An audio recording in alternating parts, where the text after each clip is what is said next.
उस आदमी ने अचानक जंगल में कुछ अजीब देखा। वहां एक महिला थी जो बिल्कुल उसकी पत्नी जैसी दिख रही थी। अगर उसकी पत्नी उसके बगल में ही खड़ी नहीं होती तो उसने उसे ही अपनी पत्नी समझ लिया होता। तभी लिसा को सच्चाई का एहसास हुआ। वह महिला वास्तव में वह खुद थी।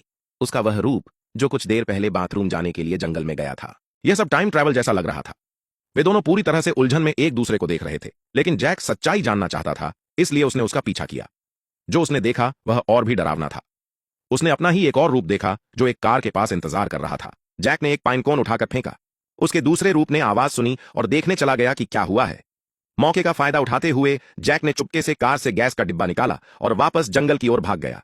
वह अपनी कार के पास लौटा, उसमें जल्दी से पेट्रोल भरा और जितनी तेजी से हो सके वहां से निकल गया। लेकिन कुछ ही देर बाद उसने उस अजीब आदमी को फिर से देखा जो सड़क पर दूसरी कार रोक रहा था।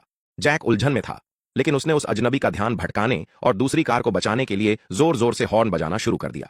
जब वह अजनबी पलटा तो जैक यह देखकर हैरान रह गया कि उस कार से भागने वाले दो लोग कोई और नहीं बल्कि जैक और लिसा खुद थे। तभी उन्हें समझ आया कि वे एक अंतहीन लूप में फंस चुके हैं।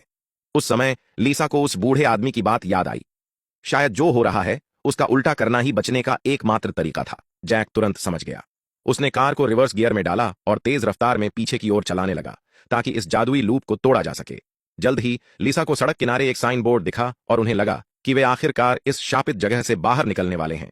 खुशी के मारे उन दोनों ने एक दूसरे को गले लगा लिया। जैसे ही लिसा ने अपनी सुरक्षा के लिए कुछ ढूंढना चाहा, उसने पिछली सीट पर कुछ देखा। नीले रंग के तिरपाल और एक खंजर। उसे उस नकाबपोश आदमी और उसके हाथ में पकड़े हथियार की याद आई। उसी पल लिसा को सब कुछ समझ आ गया।